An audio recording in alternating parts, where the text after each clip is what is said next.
everyone. My name is Dr. Brittne Martin, and welcome to Doctoral Bomb, where we're going to teach you how to enhance your career, your professional life, and your personal life as well. So we have a phenomenal guest here, Patricia. I'm going to allow her to introduce herself. Hi, my name is Patricia McClure-Chessier. All right. So she is an author, and we're going to have her jump into her book. Can you tell us a little bit about your background, your professional life, and why you're here today? Absolutely. So again, my name is author Patricia McClure-Chessier, and I have been in the healthcare field for over 25 years. When I started out in the healthcare field, I was a direct care provider, and then I continued to progress, throughout my career. I've worked with the senior population, I've worked with people with developmental disabilities, I've worked with the mentally ill population in various settings. With me working in the healthcare field, there was a lot of things that I was aware of, and especially with working with seniors, when you start to notice that they have problems with their memory, when they have problems with managing their day-to-day affairs. And so the first book that I wrote, which is Losing a Hero to Alzheimer's, The Story of Pearl, this book is about my mother because I was my mother's caregiver. So basically what happened, if just in a nutshell, is that my professional career caught up with my personal life. So this is something that I did on a professional basis, but now it hit home. And so the purpose of me writing my first book, Losing a Hero to Alzheimer's, The Story of Pearl, is because I wanted to be able to share what I learned. I wanted to provide a book that will prepare that average caregiver, not necessarily, they don't have to be highly educated, but that average caregiver where they can see themselves and their family in my book. And so I wrote it to help other families go through what I've been through. And this book is actually really important to me too. I'm actually going through a situation with a family member now, so when I learned about your book, I thought it was really inspiring to sort of see the journey that you went through. Can you give us some of the nuggets or some pieces of information that you could share with us to sort of empower families to get through situations like this? Absolutely, absolutely. So I was the youngest of 4 children. And like I shared with you, that this is what I did in my professional career. So I was the one who, I guess, accepted my mother's illness first, because a lot of my family members were in denial, and a lot of them felt that, Patricia, you're reading into this, it's not that serious, so on and so forth. And so it got to be a situation where my mother's situation was unsafe.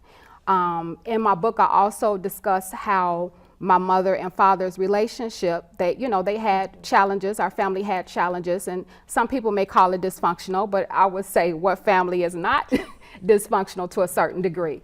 But so what I would say is, whenever you have a terminal illness, whether if it's Alzheimer's or any other type of terminal illness, that's when you can really see the strength of the family and what the family is made of.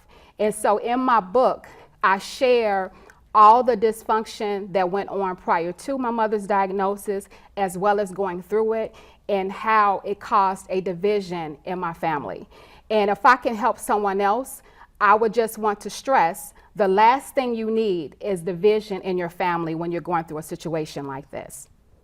So how did your family decide that you were going to be the caregiver? Who made that decision? Did you just step up, or how did that conversation take place? Very interesting question.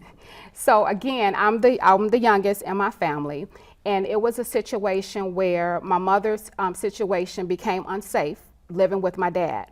And so my mom said, well, let me back up. My mother had already told me, like, years ago, if I ever get in a situation where I can't care for myself or anything like that, Patricia, I want you to handle my affairs. So she made that very clear to me.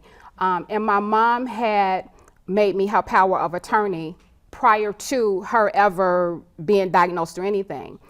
Looking back in hindsight, I would probably say that in the back of my mother's mind, she probably thought that that she possibly could have a problem with her memory. And the reason why I say that is because my grandmother had senility. Okay. And senility back then it's the same as what we call basically Alzheimer's or dementia today. So in a nutshell, my mom had made me her power of attorney, and so the situation with my dad was very unsafe, and my mom basically said, Patricia, I want to come and live with you and your husband.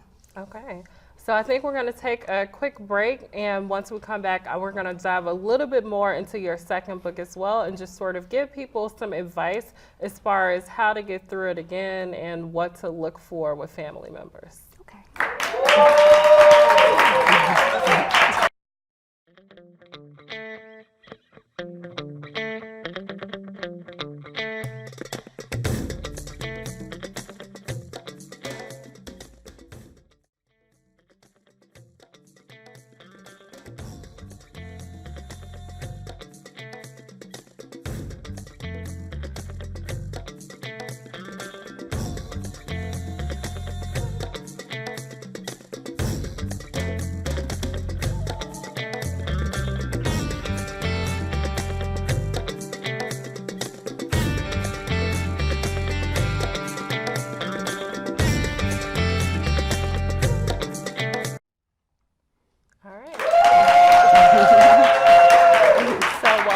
Again, and I want to take a deeper dive a little bit into your second book. Can you give us some of the information in your second book? Can you give us a little bit of advice that kind of came out of that one? Sure. So in my second book, which is a caregiver's guide for Alzheimer's and dementia, so basically what happened in my first book, when I would go out and speak and educate, do different presentations, I noticed that a lot of the same questions kept coming up at my different presentations. And so what I started to do is I started to journal some of those questions.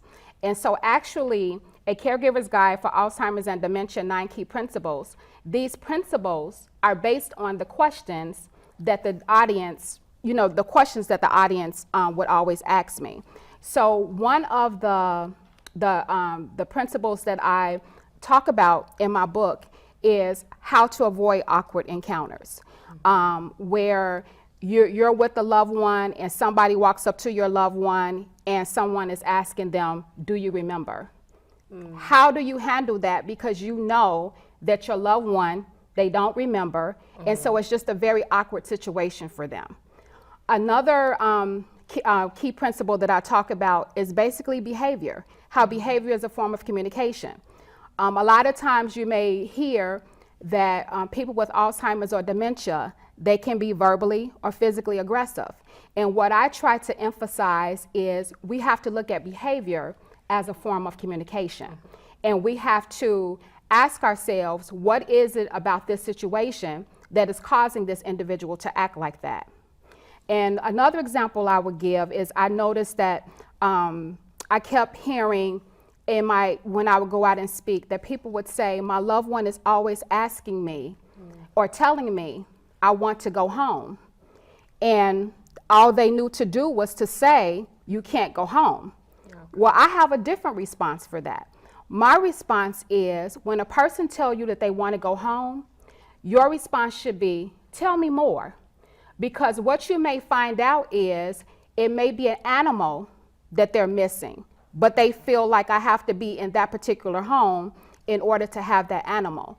And so what I try to do is educate families on how to handle different situations. How do you handle someone when they're being non-compliant, when they don't want to take a bath, they don't want to take a shower? How do you handle that?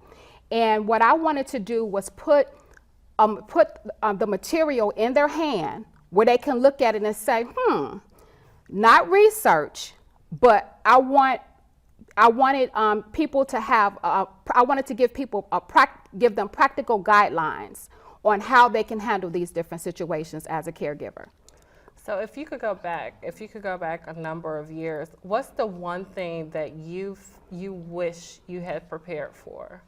Very good question, because when it hits home, yeah, very good question. I would have to say I spent a lot of time with focusing on my mom with her clothing.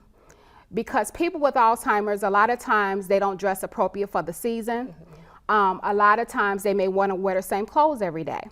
And so I would have to say that at times I felt that if my mom didn't look a certain way, I felt that it would be a reflection of me.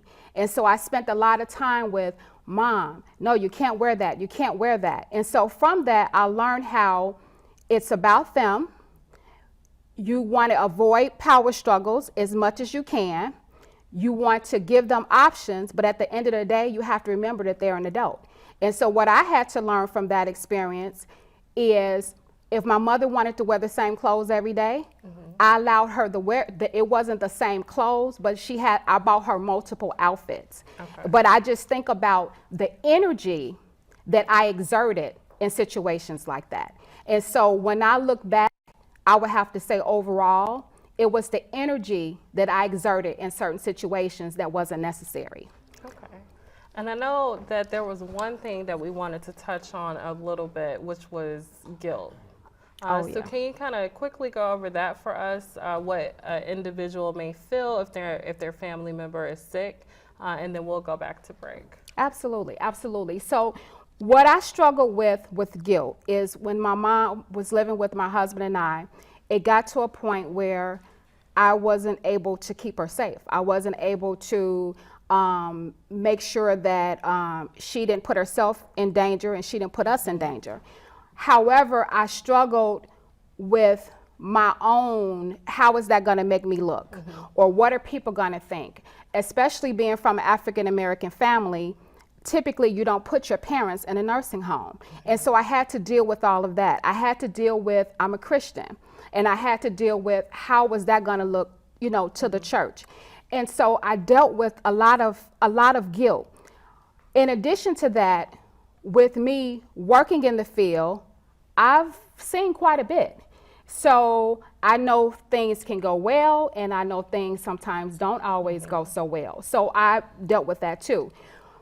I had to get to a point where I had to make the decision that was in the best interest of my mom, and it wasn't about me. And so what I tell people is when you're in this situation, the question comes down to, can you keep the person safe? Right. And if you cannot keep the person safe, then it's time to look for the next level of care. And you have to be truthful with yourself, because you may not be that person who can provide the next level of care. All right, perfect. So Patricia, I just want to thank you so much for sharing this story with us about your mother and writing these 2 books. And I hope to see you soon so that we can see all of the great work that you're doing in the field. So thank you so much for coming out today. Thank you. Thank you.